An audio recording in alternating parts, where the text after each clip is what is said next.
Hi, welcome to Intro to Philosophy. My name is Grant Yoakum. I'll be your instructor for this semester. I've been at Oakland for this actually begins my ninth year, actually concludes my ninth year. It'll be going in January. This is Intro to Philosophy, Phil 101, Section 4, CRN 33124. It's an online class, summer 2013. And what today is all about is I'm going to take you through the syllabus and give you some sort of idea what you can expect from this course. As you can see, I record all of my videos to YouTube for your reference so that you can actually stop and go back and catch all of those things that you might miss in an on-campus presentation. But the first thing you'll see on the syllabus, you should have a copy and follow through here, is my name, my email address, and the statement that this course meets virtually, right? And directly after that, you'll see the statement, please contact me via email with any and all course difficulties. An online course is good in a lot of ways insofar as these videos allow you to go back and review, and if something was said in the context of the class, well, there's a record of it. It's permanent, right? You can go back and catch that. So that's one of the beneficial things about it. These courses are also designed so that your schedule is quite flexible, and so if you cannot make it to regular on-campus meetings, the schedule gives you about a week wiggle room in any given direction on your assignments. So your assignments will be posted a week before they're due. You'll have that entire week to work through them. So please use that time and please schedule your time well, right? But the other catch with an online class is that in a normal class setting, I can see a confused look on in your eyes, right?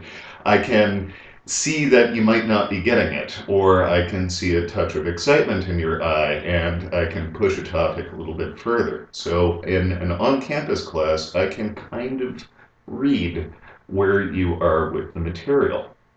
In an online class, I can't do that, right? Because this is a one-way interface.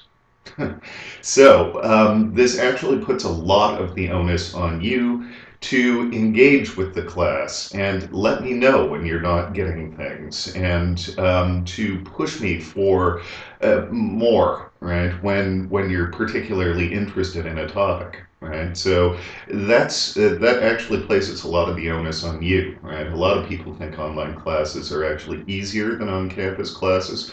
That's actually not the case. They require more work from you, and they actually require more work from me, too, in terms of managing emails, in terms of giving concise feedback with regard to your assignments. And these videos, as easy as they seem to produce, it's basically I'm staring in a mirror right now.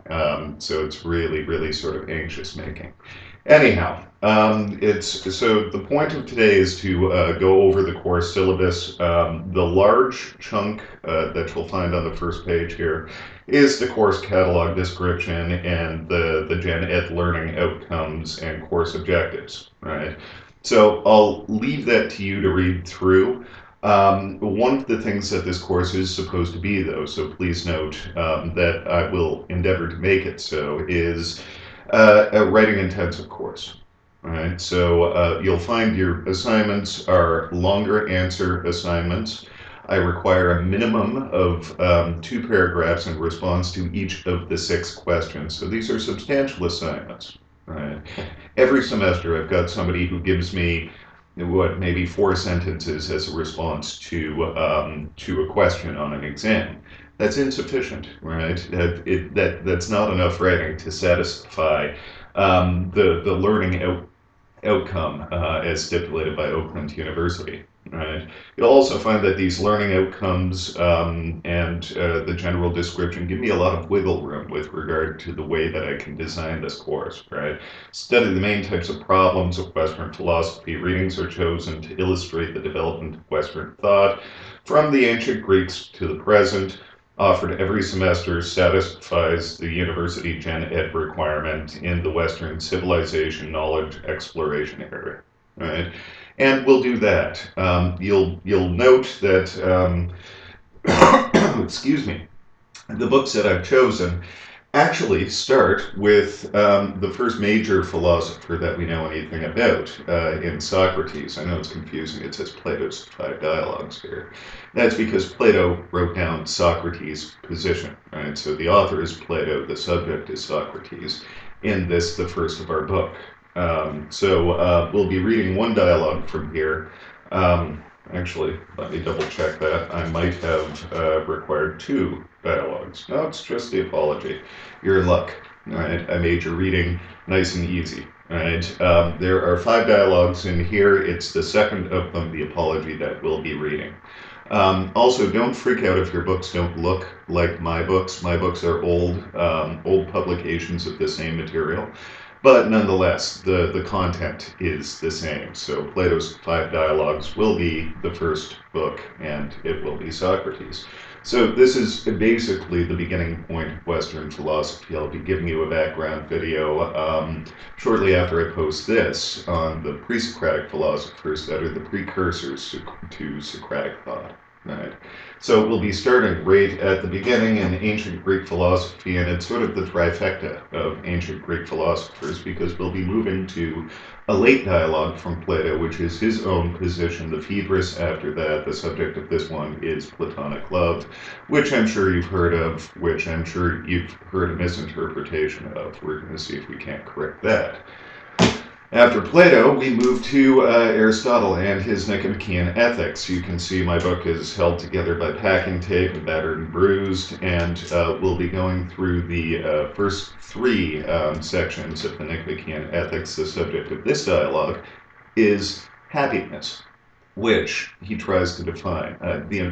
The embarrassing thing that we get when we read Aristotle is that we all have to agree happiness is the one thing that we all want for its own sake, never for the sake of something else. But when asked what it is, right, this thing that we all want, that is the reason we want all the other things that we do want, right, when we're asked what it is, we can't answer, and that's embarrassing. So what Aristotle's going to do in the first 3 books here is try to define happiness and give us almost a football strategy for how to get it. All right, so that's the first half of the course, all right, with ancient philosophy. Next, I move to Thomas Hobbes and his very important modernist political philosophy work. This is a cornerstone of political philosophy, the Leviathan. And what the heck, right now what I'm going to ask you to do is take out your book and look at the cover, and you'll see that it's a big scary mulleted guy with a scepter and a sword and a crown, right, meant to be the sovereign, right? But he's made up of all sorts of other little people, right? The method that Hobbes uses for this is some sort of rational contract among individuals to accept the power of a sovereign. So we'll look at the very, very interesting seminal work in political philosophy as a good example of modernist philosophy. And then we're going to move to what some people call the postmodern position, with the sort of proto-postmodernists and proto-existentialists. One religious by the name of Soren Kierkegaard, big scary looking book.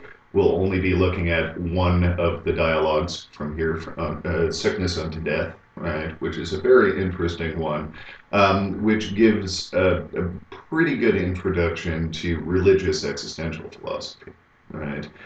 Soren Kierkegaard has more pseudonyms than I have pairs of socks. So, and they each kind of mean different things. So we'll take you through that.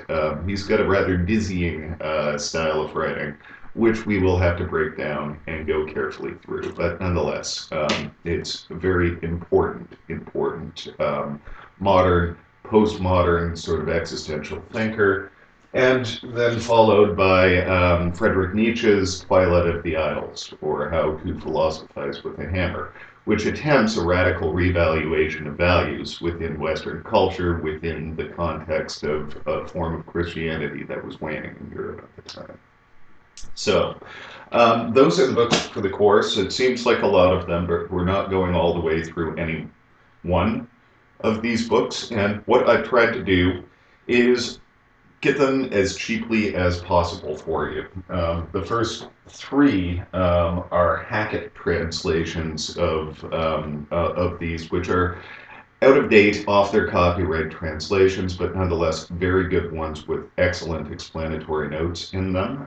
So I strongly advise that you be working from exactly the same sort of translation as I'm working from. And these translations are good ones, and I've tried to pick the cheapest possible ones. After that, we find a Penguin copy of Thomas Hobbes' Leviathan, which has been in print for the Dog's Age, which is actually not a translation, it's Old English, so we should have exactly the same words in front of us. And then the last two are one Oxford, and the other one is really the Hong's translation is the best of Kierkegaard. So what I've tried to do is keep these in the $50–$60 range, which is cheap for the number, like 6 books for this course, and like they average to what, $10 each. So get the books; they're all available in the Oakland University bookstore. I've written a course description, which I haven't edited in a number of years, but nonetheless, basically what it tries to do is sketch a conceptual arc that I'm hoping to build with this course. I'm trying to give you sort of a well-rounded understanding of the history of Western philosophy through sort of cherry picking from, you know, the hundreds of thousands of potential figures that I could. The rather important ones, right, in order to satisfy the course catalog description. And hopefully, right, what we can do over this semester is come up with a well-rounded understanding of what philosophy is, what it might have to do with your life, and in fact, the major moves in philosophy over the past 2,600 years. So just a little bit of work to do this semester. Now, in terms of grading for this course, what you're going to find is that there are 2 midterms, a final exam, and a discussion board, right? Each of the figures that we'll be discussing, you will have a discussion board topic assigned to them all, a specific directed question that isolates a problematic in one of these figures that you'll be asked to discuss. Now, this discussion board is actually quite important.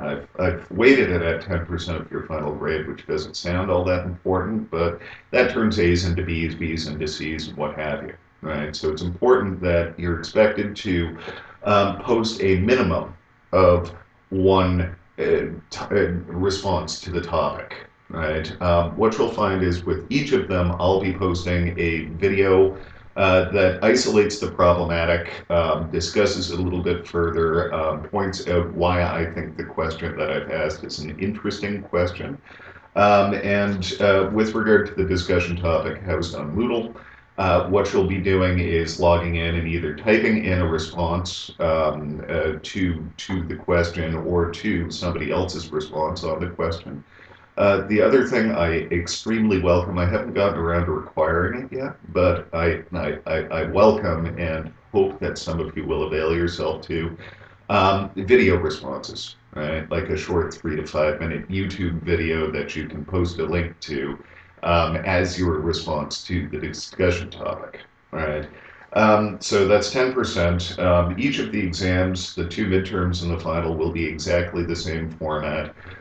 Each will cover 2 theorists. So, for example, the last one will be Kierkegaard and Nietzsche.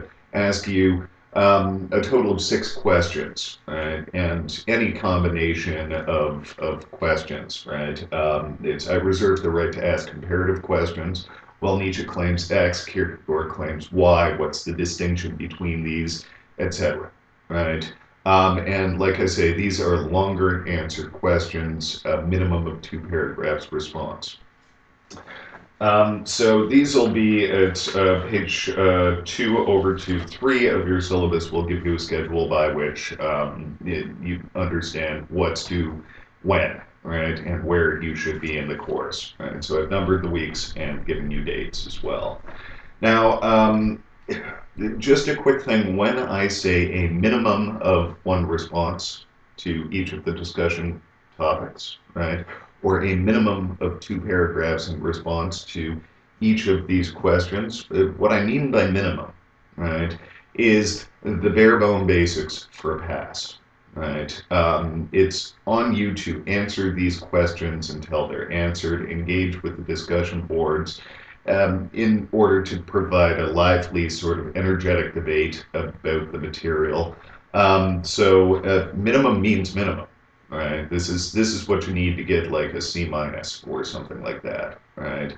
More is better. Right. And deeper engagement is better. Right. So I'll be grading not only based on quality or on quantity, but on quality as well. Right. But there's a certain kind of minimum quantity of response that is expected with regard to thoughtfulness and engagement with this material. Right. That I have to enforce. Again, it's a writing intensive course, so it's demanding a bit of you. Now, towards the bottom of page 1 over to the top of page 2 of your syllabus, what you'll find are general course policies. And the first one is plagiarism. And this is the part of the lecture that I absolutely, the introduction that I absolutely hate, because I've got to point my finger at you and say, don't do this, and even though, I don't know any of you yet.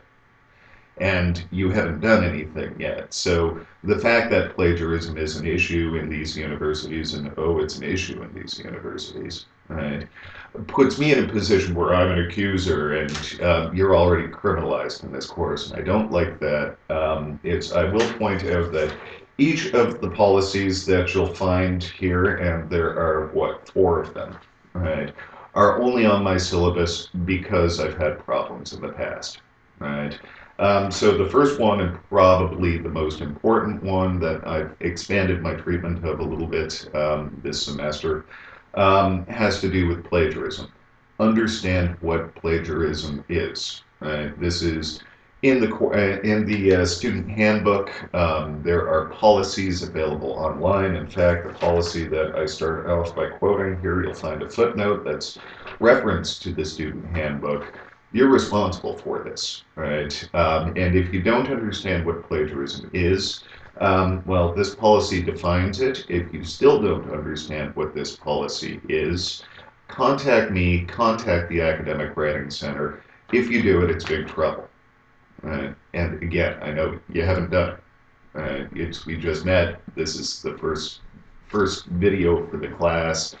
But nonetheless, right? And in an online class especially, it's very tempting to just go to the web and try to understand things and cut and paste and that sort of thing, right? I want to point out that there is a whole big bad wild world of references to this material, right, that exists online, and it's good.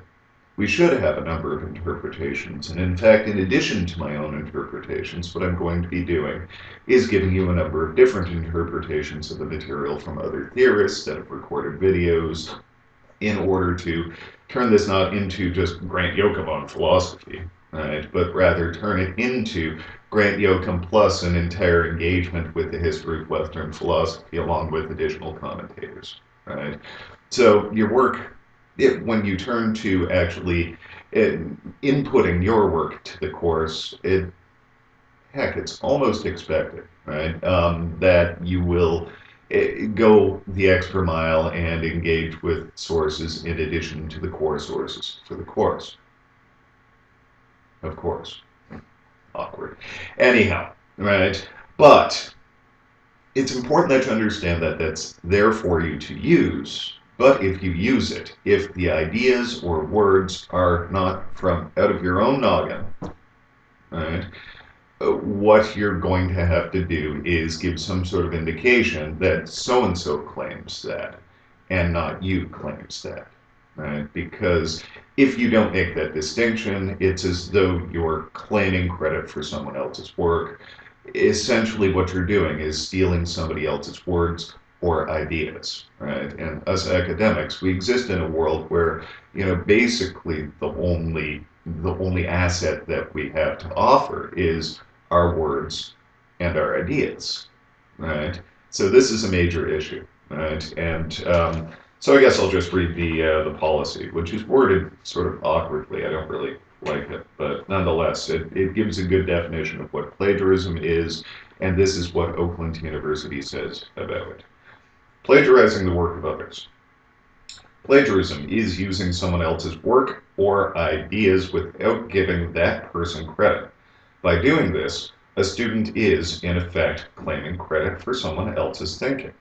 Whether the student has read or heard the information used, the student must document the source of the information. When dealing with written sources, a clear distinction should be made between quotations, which reproduce the information from the source word for word, within quotation marks, and paraphrases, which digest the source of the information and produce it in the student's own words.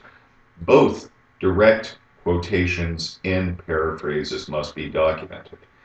Even if the student rephrases, condenses, or selects from another person's work, the ideas are still the other person's, and failure to give credit constitutes misrepresentation of the student's actual work and plagiarism of another's ideas. Buying a paper or using information from the World Wide Web or Internet, same bloody thing there, without attribution and handing it in as one's own work is plagiarism. All right? So, big emphasis, heavy breathing, and actually that turn of phrase, I have to reference myself, comes from an old professor of mine from graduate school. This is plagiarism, and it's important to understand what it is. I'll give you a couple of examples. Right? It's at a university to remain unknown, they're unnamed, the Dean of Education, and this is in the past year and a half, gave a speech, published the speech, put it online, and about a paragraph of that speech was somebody else's. He grabbed it, right? He used it and claimed credit for it. Right? This was in everybody cheered and it was yay, that sort of thing. You know what happened to him? He was fired from the university. Fired. Right? Another example, an advisor of mine was an editor on a collected essays volume on a theorist by the name of George Grant. Right? Went through the editorial process. Nobody caught this one article, that sort of thing, until one of the other editors was just looking at his printed copy of the collected essays. Came across one essay that he wasn't the editor for, and it looked familiar to him. The author of this essay, right, had just gone to an old PhD dissertation and grabbed a chapter of it and published it as their own work. You know what happened there? They canceled the publication. So there are 10 authors, right? One of them plagiarized a piece of work. The entire volume was retracted. They went to every library in North America and took back this volume. It's no longer a publication. 9 people had a publication to their record, and it's gone. Right? In addition to the academic consequences for the person that submitted somebody else's work as their own. In addition to it being against school policy, a major breach of academic integrity, it's illegal. You can be sued for it, right? It's theft, it's copyright infringement, right? So be very, very careful. Be sure you know what plagiarism is.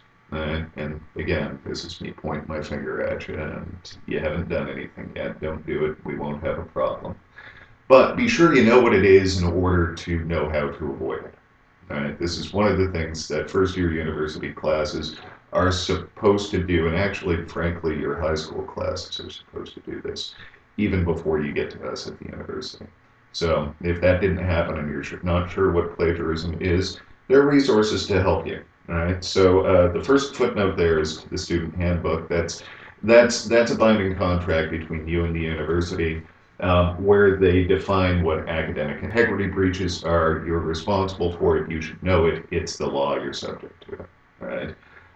The second reference there It just states, I'll read it. Note, if you're unsure how to properly cite your work or what is required from you with regard to this important academic integrity issue, please avail yourself to, quote, the CiteWrite program through the Academic Writing Center, and I've given you a link, right? They actually have an online sort of workshop, right, to teach people how to properly reference in their academic writing. So if you're unsure about this, there's this resource right there on the syllabus for you, right? And my course policy with regard to this, right, is I'm a tough cop on plagiarism, right? There will be a zero tolerance policy on plagiarism in this course. Any student suspected of this form of theft will automatically be passed on to the academic review board. That's through the Dean of Students office. That first statement there about any student suspected of this form, that's just what my contract stipulates, right? The way that the Oakland University reads, my expertise and my role with regard to leading these courses, I'm an adequate judge of the quality of your work. Questions of authorship have to be passed on to a more serious counsel, right? And I don't pass works on to the Dean of Students office lightly. It has to be I'm absolutely sure that this is a case of plagiarism, but they don't let me make that determination. If I suspect it, if I find a case, it's just automatic. I could be in deep, deep doo-doo if I don't pass it on to. So, like, by the time you do it and I find it, the conversation's over. I just have to discharge the obligation in my contract. Um, the academic review board, expulsion from the university is possible if you go to this council, and there's a whole laundry list of additional sanctions, probation, suspension, et cetera, et cetera. I like teaching for Oakland because they treat this issue seriously. I've taught for other schools where they don't, and that's a problem, right? Because basically, a piece of toilet paper is what your degree is worth if people are doing this and getting away with it, right? You're here to learn, right? And if plagiarism is going on, you're not learning, you're stealing, right? And my policy with regard to plagiarism in the course, and this is contractual.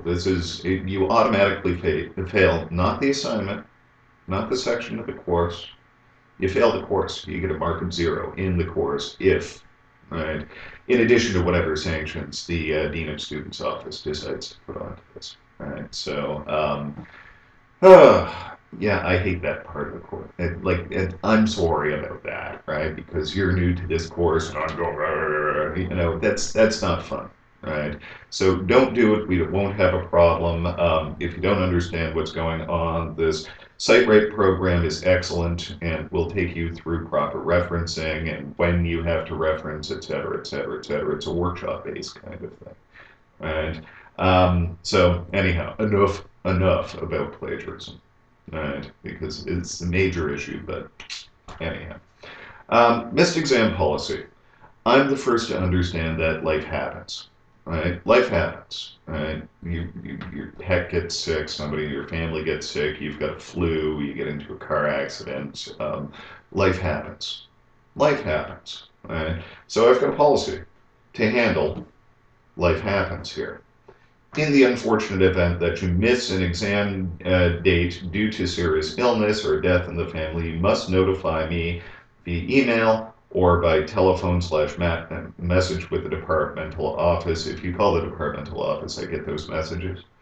All right. Either before the date and time in question. That's preferable. Or within 12 hours of that deadline or due date. Otherwise, I won't be able to offer an extension. Right?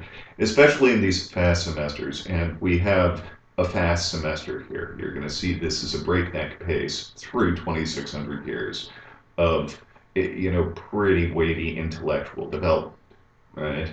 So, right, if you miss an exam or due date, you just wind up behind in the course. I wind up behind in the grading, and it's no good for anyone.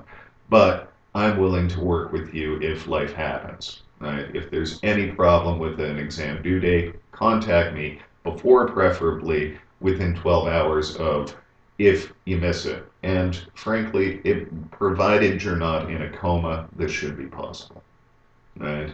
So it's just 12 hours, right? That's what I require there. Email. It should be understood that email is not a form of instant communication. This is strange to the modern mindset to actually wrap around. But I know it's the case. Sometimes I email somebody in the office right across the hall from me at Oakland University, and it still takes 8 to 10 hours to go through. Right? The server takes time to process these things. And what's more, I check email daily, obsessively, in the context of one of these courses.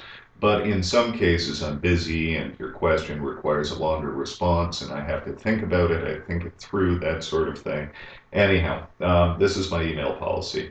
I'll do my best to answer your emails in a timely fashion, but due to the high volume of emails associated with these courses, I do fall behind from time to time. If you have questions about the course, the best and most direct manner for these questions is to arise in person, via office hours, or in class. That doesn't so much apply to us here. Email is basically our only way. So I will put extra effort into engaging with the 25 of you via email. Right?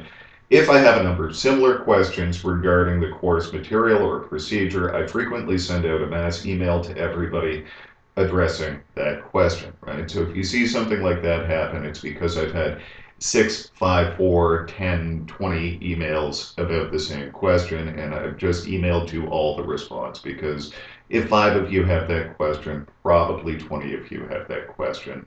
I'm not ignoring you. I'm just trying to efficiently and effectively use my time, because there are other more particular emails waiting for my attention, right? Nota bene. Right? Note well, that's antique version of note. Anyhow, Oakland University requires that all course correspondence should occur through your Oakland University email account. I'll not be able to reply to any emails except those using an OU email address. Right? This is, again, contractual. It seems silly because you've got your Gmail account. It's easier to use, I know. Right? And now that Oakland University's Gmail, sometimes there's conflict between your email and OU Gmail, et cetera, et cetera. I know it's easy. I still use Yahoo Mail, and I'd prefer to answer all of my emails through there too, right? But I have to use the university's official system for all official university correspondence, right? So it's just the way it is. If you get an email from me from Yahoo, well, you won't, but I could be in deep doo-doo. And Oakland University, if I'm replying to your Gmail account, I could get in deep doo-doo, right? Again, right? So nobody wants the doo-doo. So that's the email policy. I'll do my best to stay on top of it. I'll do my best to answer any of your questions really, really quickly. And in fact, what you'll see that I do through Moodle is try to anticipate your questions, right? So 9 times out of 10, if you look through the Moodle site, what you'll find is an answer to your question sitting on the Moodle site. If you still have a question, yeah, I'm happy to address your questions, right? And while we're on that topic, right? Yeah, no, I would love it if your questions actually had to do with the course material rather than course policy or the structure of the course, that sort of thing. I don't know how this happens, but I've had some semesters where, the entire semester's gone by, right? I started in the fall, here it is December, and all of a sudden in December I'm getting the first question with regard to the content of the course. The content of the course is why we're here, right? Now, final policy, and I know this is dry, and I'm sorry about that. This will be a whole lot more interesting once we get going. The discussion board content policy, the discussion board for this course is intended and should only be used for discussion of the course material. Procedural questions and general comments about the course, for example, when are we getting our grades back, how did everybody do on that exam, etc., should be directed to my email or should be discussed in person, be it office hours, class meetings, or in personal correspondence with one another. All right? This isn't a course blog where people can shoot the shit, right? This is an instructional resource, the discussion board, right? So this is, there I go and say it. This is an instructional resource only and should not be treated as like a personal blog or a more general forum. Right? If you like one another and have good discussions about the material with one another on the blog, that sort of thing, friend each other on Facebook or Twitter at one another or whatever you kids do these days, right? But nonetheless, this is for discussion of the material itself, right? So I don't want to see in the Plato blog or in the Plato discussion went out this weekend and blah blah blah blah blah, right? That's inappropriate. And while we're on it here, and you're responsible for everything in this video as well. Any sort of inflammatory or derogatory comments will be removed immediately the second I notice them, right? And as soon as that happens, the student will be cautioned by me, and there will be sanctions employed, right? So academic integrity involving, the code of conduct and ethics between students will be enforced with regard to the discussion board as well. That said, this is something that happened one semester. I had a student write something derogatory on the discussion board. Immediately I removed it, immediately I sanctioned the student, and immediately the student got an email from me saying that this is unacceptable behavior, and if it persists, it'll be passed on to the dean of students' office. The student responded to me that they walked away from their computer and their buddy hopped on and typed something rude. Well, if you walk away from your computer, you log off because you're responsible for everything that comes through your Oakland account, right? So, so just a little bit of a security question there, right? Okay, well, that's the annoying policy section done here. Now, evaluation. 6 figures, 6 topics on the discussion board. I'll be grading each of them not only for quantity but for quality. I'm hoping to see a lively discussion and debate, and this is, there are 25 of you in this class, and you're all concerned with reading and understanding the same material and engaging with the same ideas and issues, right? In addition to the reading list, in addition to the certification process that the syllabus and the course through Oakland University entail, right? What you're getting in this course, right, in addition to all of the bells and whistles that Oakland University has provided for you, is each other, right? You're all in the same boat, right? You're all trying to understand the same material. So the discussion board is a method for helping you do this, right? The discussion board is intended so that you can collaborate with regard to understanding this material. The discussion board is also one of these fun points where you don't have to so much have a perfect understanding of the material, a good question, right? A statement of confusion about a particular passage from the readings, right? That's perfectly acceptable. Generate a discussion with regard to this material, right?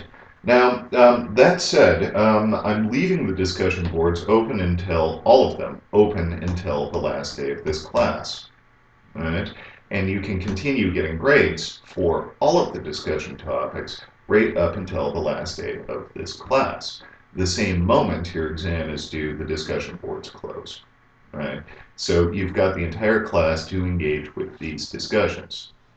I do this not to allow you, mind you, this is one of the doors that I've opened here, but not to allow you to wait until the last bloody minute with these. Every bloody semester it happens, and I notice who is posting like 6 discussion topics on the last day and the last 5 minutes before the exam is due at like 5 to midnight or something like that, right? I noticed that, and keep in mind the intention of this is to create a running discussion. So if you're posting right at the end like that, your grades aren't going to be as good as somebody who's been posting all along and actually generating the running discussion like this was intended to be. But nonetheless, I'm giving you access to some of those grades right up until the end. Right? You're better off to think through this material along with the course. Right? You're better off. It's going to help you on exams. It's going to help you with your understanding of the material. And I weighted at 10% of your grade. It turns a B into an A. All right. So the discussion board. All right. You'll notice each of the topics, each of the theorists for the course will have discussion board topic. All right. And each of the discussion board topics will be accompanied by a video from me talking about why it's an interesting topic. And each of these topics hopefully will generate a lively discussion and debate between you. Here you can agree, disagree, work on different interpretations, use examples, think through the ideas. Right? This should be fun, right? So anyhow, that's the discussion board. The examinations, this course is divided into three. So the first exam will be Socrates, Plato. The second exam will be Aristotle, Hobbes. The third exam, the final exam, will be Kierkegaard, Nietzsche. All right. So course divided into three sections containing two philosophers each. Each of the midterm exams and the final exam for this course will test the section that we're working on only. That is, it's not going to be comprehensive. Right. Each exam will consist of 6 questions, typically 4 short answer questions, 2 on each theorist, and then 2 comparative questions. I'm going to see if you can compare the theorists that we're talking about, not just understand them on their own terms. Right. The questions will be designed to test both reading comprehension, so you're responsible for this content, and more general understanding of the ideas that we've studied. So they will be referring to the videos and some of the supplementary material as well. You're responsible for all of it, right? These questions will reflect both text material and class discussion. So if I see something on the discussion board that raises an interesting issue, that may be an exam question. The midterm and final exams will be posted to Moodle a minimum of 5 days before the due dates indicated below. No late assignments accepted, and that statement is relative to the missed exam policy up here. If the sky falls, contact me within 12 hours. Right. Instructional technology to be used in this course, it's all Moodle. Right, so if you found this video, you should be able to log into Moodle. It's lickety-split and easy peasy. It's just your username and your password to log on to Moodle, and you'll see the course jump up there, and you'll see descriptions by each of the sections, and all of the course material will be there.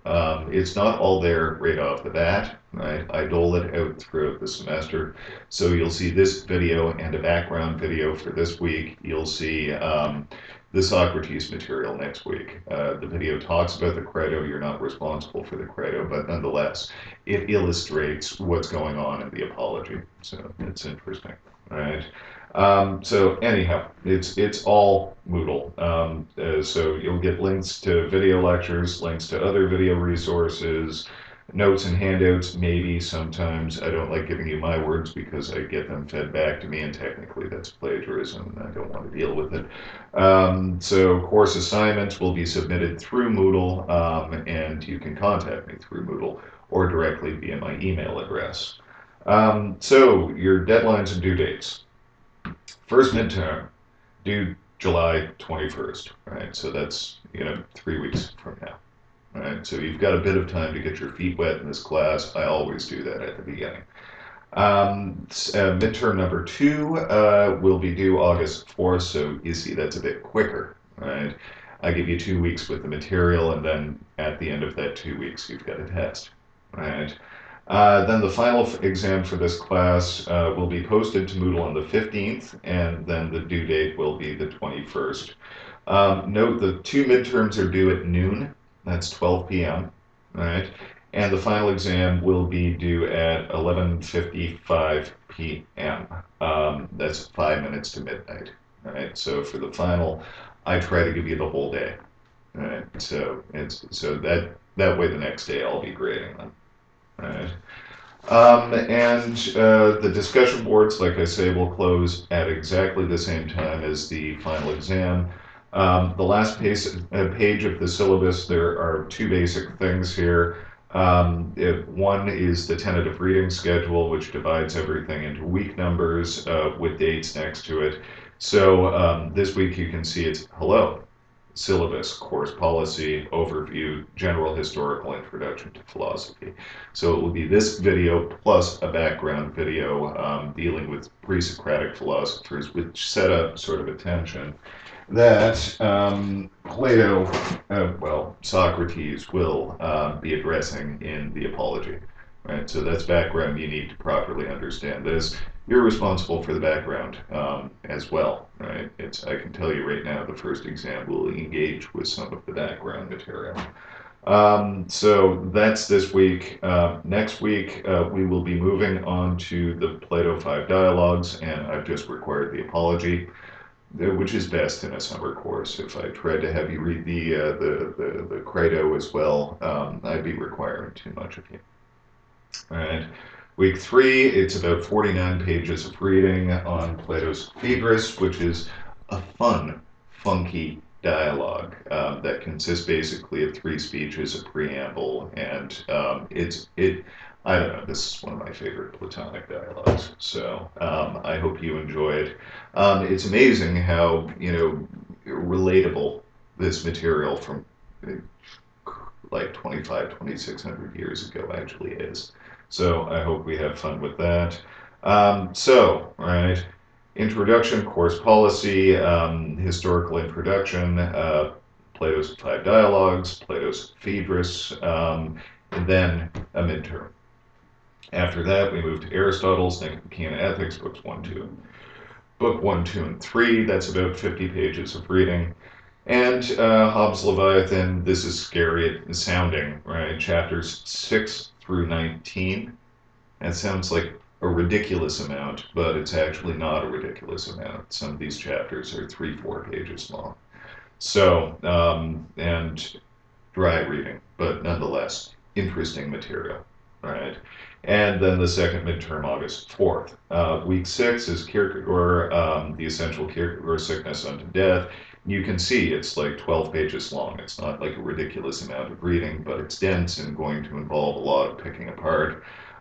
So that's week 6. Week 7 is Nietzsche actually I call it the portable Nietzsche, which I wonder if that's what I actually ordered for you. If it's the portable Nietzsche, I should be holding up this book. Right, the whole of Twilight of the Idols is in there too. This one that I was holding up is actually more expensive and a piss poor translation, so we'll throw that out. I prefer the Kaufman. It's in the Portable Nietzsche, which is everybody's first introduction to Nietzsche. It's an excellent book. And we're just going through a few of the sections in Twilight of the Idols here. You ever heard that statement, whatever doesn't kill you makes you stronger, right? To some extent that applies with engaging with a course like this, and it'll actually be explained because that statement's from Nietzsche's Twilight of the Idols, Maxims number 8 from Maxims and Eros, right? So in addition to an introduction to Western philosophy, if that's a Jeopardy question, you now know, right? And then finally, the grading scheme. Your percentage on any given assignment corresponds to a letter grade indicated there. And you're going to notice it's a little bit different than what you're used to. The whole A range goes from 80 up to 100. The B range goes from 79.9 now down to 70, etc., etc. So know that. So don't freak out when you get an 80 and you think, oh no, I've got a B. No, you've got an A. When you get a 70, oh no, I've got a C, no, you've got a B, right? This is more or less, it makes no difference whatsoever, right, is what I say. And it is what I want to illustrate here, because I look at your assignment, I grade it, I look at the comments, and I say this is a B, so I issue it a percentage grade relative to B. Right, and at the end of the course, what I've done is given you the letter grade to grade point conversion chart that I use to submit your final grade to the office of the registrar. So I start out by, let's say you get a C in the course, right? That means you've got somewhere between 66.9 and 63% kind of thing.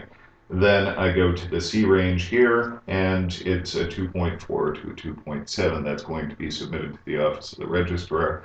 Office of the Registrar never sees the percentage. They have me convert the letter grade, which is your grade, right, to a GPA grade, which is all the registrar's office ever sees from me, right?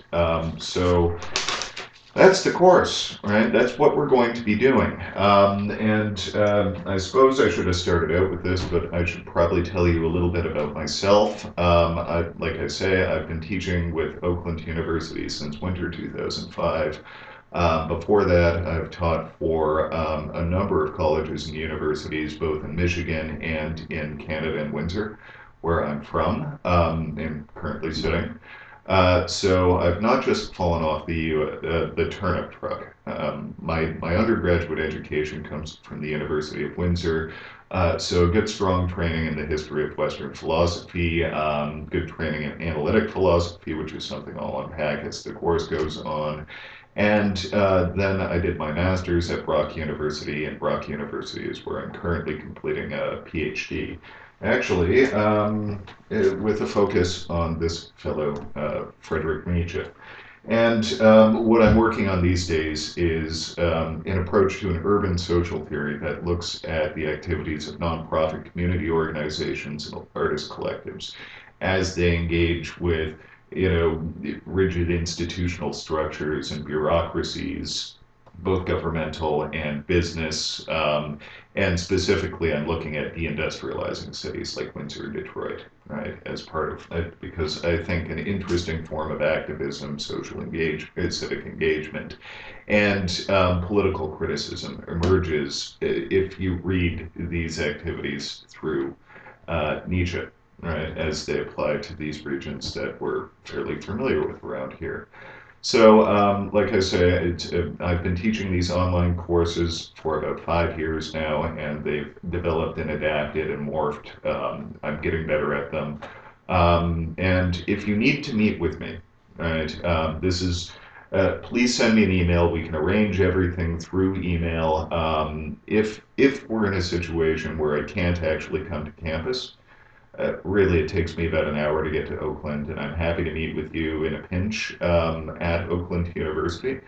But I do have some travel planned this summer. So if I'm away, or if you're away, or unable to come to campus, what we can do is set up a Skype meeting, right? So that we actually have interaction through video, right?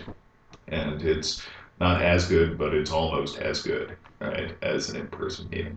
So, anyhow, please email me if you have any questions about this whatsoever, and please look for the additional material as it comes up online. Alrighty, thank you. Looking forward to the semester.